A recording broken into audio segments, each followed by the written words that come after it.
नमस्कार। विपक्ष लगातार सरकार पे दबाव बढ़ा रहा है नोटबंदी को लेकर। इन सब के बीच में सरकार सर्वेक्षणों के जरिए अपनी पीठ थपथपा रही है। प्रधानमंत्री ने रात 8 बजे कैबिनेट की विशेष बैठक भी बुलाई है और अब जब विपक्ष ने किसान, मजदूर और इनफॉर्मल इकोनॉमी का मुद्दा उठाया है तो जाहिर है सरकार कुछ बड़े फैसले ले सकती है। इन सब के बीच में आज पूर्व प्रधानमंत्री मनमोहन सिंह ने कई सवाल पूछे हैं एनडीए सरकार से। देश की अर्थव्यवस्था पर इस नोटबंदी का असर क्या होगा, यह देखना काबिले गौर होगा।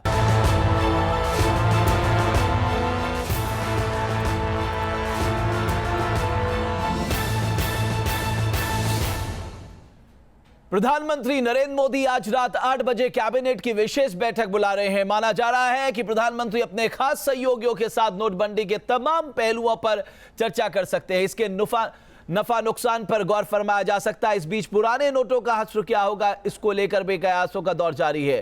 क्या ये नोट अभी कुछ दिन और चलेंगे या फिर आज इनकी मियाद खत्म हो जाएगी, इस पर इंतजार करना होगा। इधर वित्त मंत्री अरुण जेटली ने देश के बड़े बैंकों के प्रमुखों के साथ बैठक की है। उन्होंने नकदी के लेन देन को कम करने और ई बैंकिंग को तरजीह देने पर जोर दिया है। हालांकि नोटबंदी के चलते संसद नहीं चल पा रही है। आज लगा राज्यसभा में चर्चा शुरू हो गई है, लेकिन प्रधानमंत्री की गैरहाजिरी ने एक बार फिर विपक्ष को भड़का दिया और यह चर्चा अधूरी रह गई।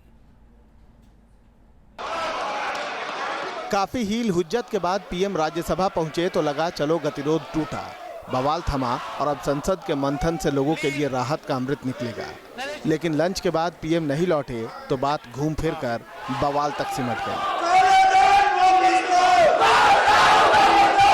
विपक्ष पीएम की मौजूदगी के लिए अड़ा रहा और सरकार भरोसा देती रही कि पीएम सवालों का जवाब देंगे। सवाल विपक्ष के हंगामे और सरकार के जवाब से कहीं बड़ा है। बात जनता की है जिसके लिए ये सारा दांव खेला गया।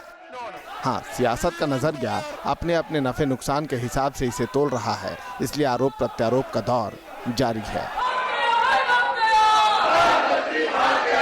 All these measures convince me that the way the scheme has been implemented, it's a monumental management failure, and in fact, it is a case of organized loot and legalized plunder. पूरे देश ने वो scandals वाली सरकार देखी जिसके दौरान ये ब्लैक मनी जनरेट और क्राइम मनी जनरेट हो रही थी। आज ब्लैक मनी के खिलाफ हुआ कैंपेन उनको ब्लंडर लगने लग पड़ा है। सरकार के लिए ये नोटबंदी काले धन के खिलाफ जंग है, टेरर फंडिंग पर करारी चोट है। पीएम पोल के जरिए सरकार दावा कर रही है कि 92% लोग इसका समर्थन कर रहे हैं, तो वहीं मायावती चुनौती दे रही हैं कि अगर इतना ही भरोसा है तो फिर चुनाव करा लीजिए। तो सही बात तो ये है कि पूरे देश में 90% जो जनता है वो दुखी है। और मैं नेता सदन से कहना चाहती हूँ, आप प्रधानमंत्री जी से ये कहें, यदि उनका ये कहना है कि उनका फैसला सही है तो मेरा ये कहना है कि आप लोकसभा को भंग कराएं, देश में चुनाव कराएं और जो नतीजे आ जाएंगे वो मालूम हो जाएगा कि आपका फैसला सही है या नहीं है। संसद कई बार हंगामेदार होती रही है और नोटबंदी के ऐलान के बाद भी नजारा वही है। सियासत की डफली से शोर तो बहुत निकल रहा है, लेकिन जिस जनता के लिए ये सब कुछ हो रहा है वो पीछे छूटती दिख रही है। दिल्ली से रविकांत के साथ टीम न्यूज़ नेशन। और मेरे साथ जनता दल यूनाइटेड से अली अनवर साहब, मेरे साथ मीम अफजल साहब कांग्रेस पार्टी से, टैक्स एक्सपर्ट विपिन गर्ग, आप तीनों का स्वागत है। मीम अफजल साहब, आज पूर्व प्रधानमंत्री मनमोहन सिंह बोले, उन्होंने एक अनुमान लगाया कि साहब इससे अर्थव्यवस्था को, खासकर हमारी ग्रॉस डोमेस्टिक प्रोडक्ट को 2% का नुकसान हो जाएगा। लेकिन एनडीए सरकार तो अपने इस ब्रह्मास्त्र को हर समस्या का समाधान मान रही है। सच कैसे, किसको माने हम?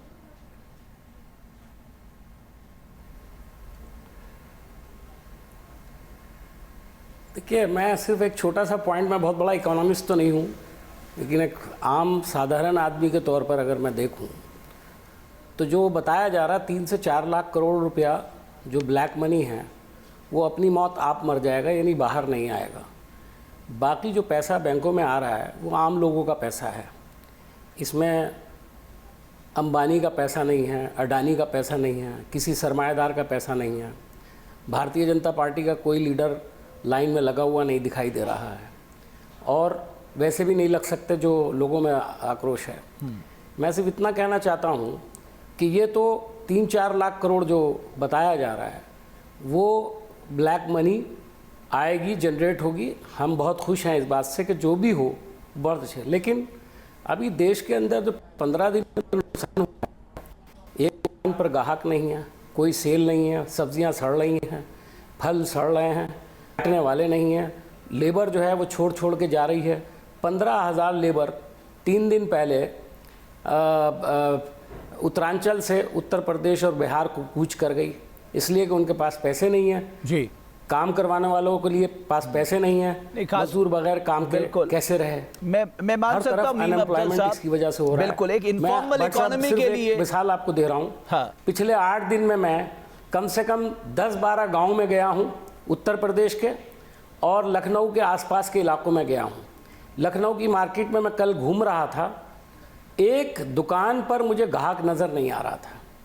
तो ये जो नुकसान हो रहा है देश का, जो एक अर्थव्यवस्था जिससे चलती है, बिल्कुल वो कितने लाख करोड़ की हुई है। बिल्कुल, जरा ये किसी ने अभी तक इस पर कोई सवाल नहीं उठाया। उदित राज साहब, ये जो नुकसान हो रहा है प्रधानमंत्री, मैं यही सवाल उदित राज साहब, ये जो आप लोगों ने ये तो कह दिया कि लॉन्ग टर्म में साहब बहुत बेनिफिट होंगे इस डिमोनेटाइजेशन जैसे कदम के, लेकिन इससे अर्थव्यवस्था को क्या नुकसान होगा, एग्रीकल्चर को क्या नुकसान होगा, स्मॉल ट्रेडर्स को क्या नुकसान होगा, इसका क्या आपने आकलन किया?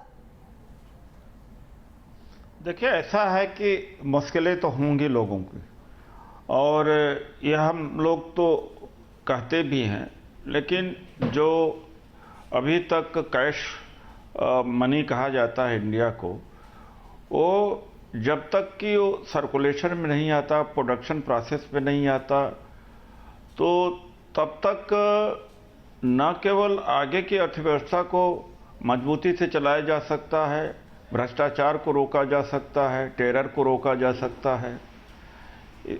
तो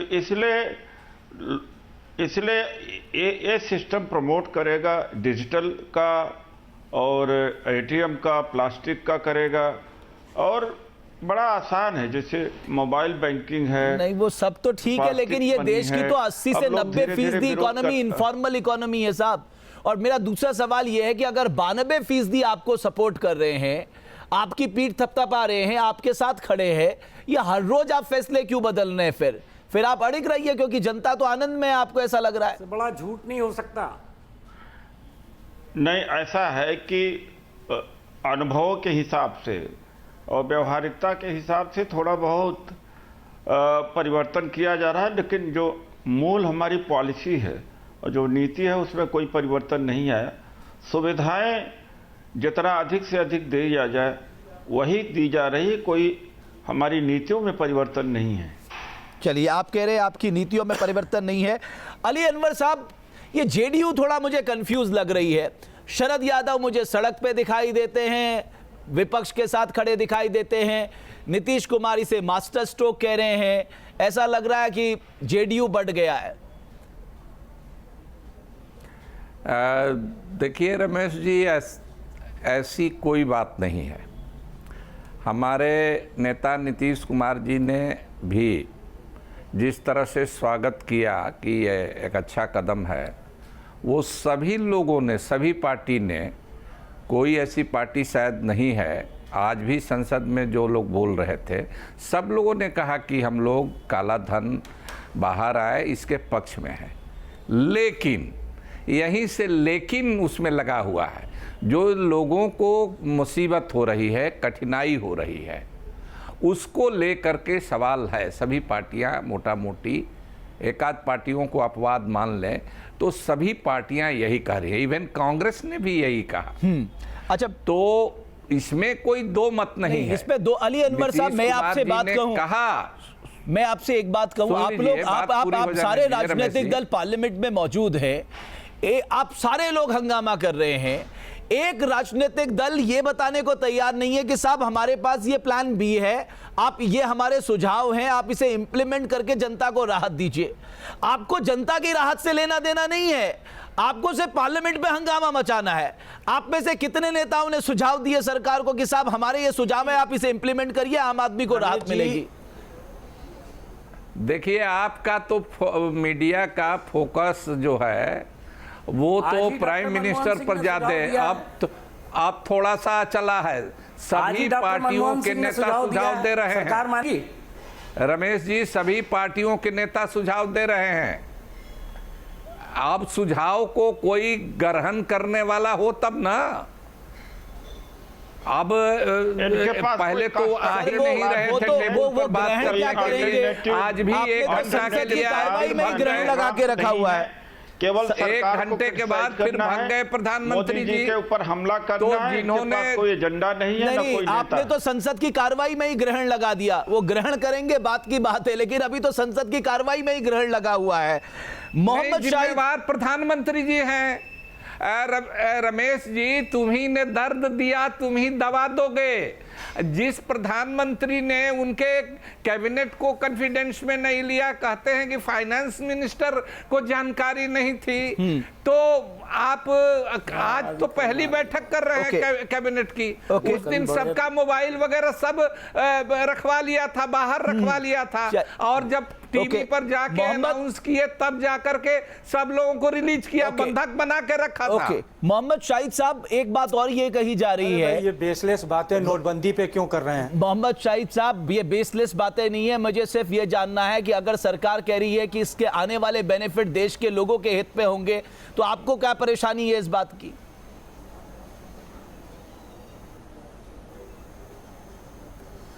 रमेश भाई, किसी भी पार्टी को, किसी भी पॉलिटिकल पार्टी को, इस देश के लोगों को जो परेशानी हो रही है, देश की परेशानियों को तो समझिए। देखिए, एक सबसे बड़ी बात यह कि जब कोई राजा, देश का राजा जब हठधर्मी करता है, जब वो किसी की सुनना नहीं चाहते, तो आप कैसे मशवरा देंगे किसी को? राजा के ऊपर डिपेंड करता है कि राजा कैसे अपने देश के लोगों को खुश रखना चाहते हैं। उनको तो सिर्फ मैक्सिमम कॉरपोरेट के लोगों को खुश करना है। उनको ना गरीबों की चिंता है, ना उनको किसानों की चिंता है, ना इस देश के लोगों की चिंता है। जिस तरह से आज आप देखिए अराजकता का माहौल है देश में। ये दुनिया का अकेला देश है जहां पैसा होने के बावजूद मैं बार बार जोर दे के कहूँगा कि हम भूखे मर रहे हैं, हम अपना इलाज नहीं कर सकते, हम पढ़ नहीं सकते, हम ये पैसा होने के बावजूद ये स्थिति है आज देश की। देश की स्थिति को देखिए। आज आप देखिए रबी की फसल लेट हो रही है, जो बुआई का टाइम है। इसका जवाब देना चाहूंगा। इसका जवाब, अरे 1 सेकंड सुनिए। अरे सुनने का मादा पैदा करिए। अरे सुनने का मादा पैदा पहले सुन लीजिए, फिर बोलिएगा। इस देश जो आज रबी की फसल की जो बुआई लेट हो रही है, रमेश जी, प्रति हेक्टेयर आप कितना नुकसान फसल का होगा? आने वाली जो फसल है गेहूं की, मोहम्मद शाहिद साहब, मैं आपकी इस बात से भरपाई करेगा? मैं आपकी इस बात से कालाबाजारी कर रहे हैं, मैं आपकी इस बात से सहमत हूं। उदित राज साहब, आपको लगता है किसानों को कुछ फर्क पड़ेगा, हमारी बुआई में कुछ फर्क पड़ेगा, या आपको लगता है कहीं कोई असर नहीं हो रहा है? या विपक्ष जो है झूठी बातें फैला रहा है?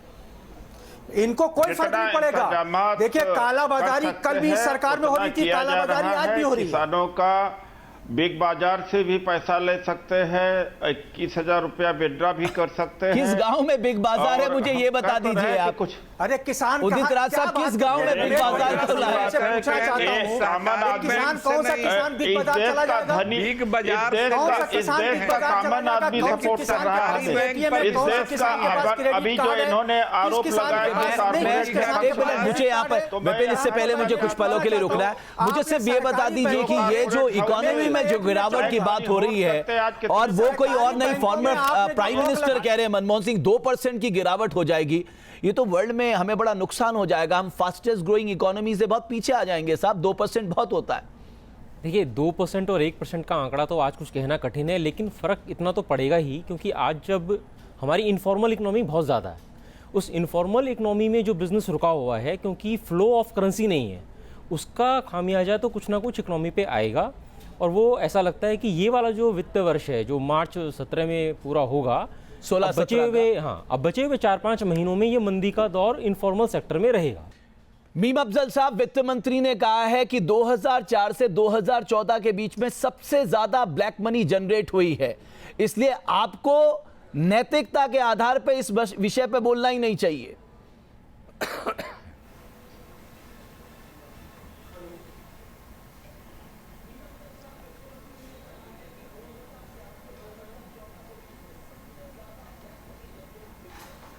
मीम अफजल साहब, मेरा ख्याल तो यह है कि अरुण जेटली जी को ये नहीं कहना चाहिए था कि हाँ ब्लैक मनी जनरेट हो रही है इसलिए नैतिकता के आधार पर बोलना नहीं चाहिए। उनको ये कहना चाहिए था कि भारत में एक नई सरकार आई है जो किसी को भी सवाल पूछने की इजाज़त नहीं दे सकती है, और जो इजाज़त मांगते हैं या जो सवाल करते हैं वो सीधे सीधे या तो देशद्रोही होते हैं, या आतंकवादियों के साथ खड़े होते हैं, या ब्लैक मार्केटिंग करने वालों के साथ खड़े होते हैं, ब्लैक मनी के साथ खड़े होते हैं। अगर ये बयान देते तो ज़्यादा साफ होता और बहुत अच्छा होता और बिल्कुल उनकी पॉलिसी के मुताबिक होता। अगर सफाई से इतनी बात कहते थे तो शायद ये सब कहने की ज़रूरत नहीं थी।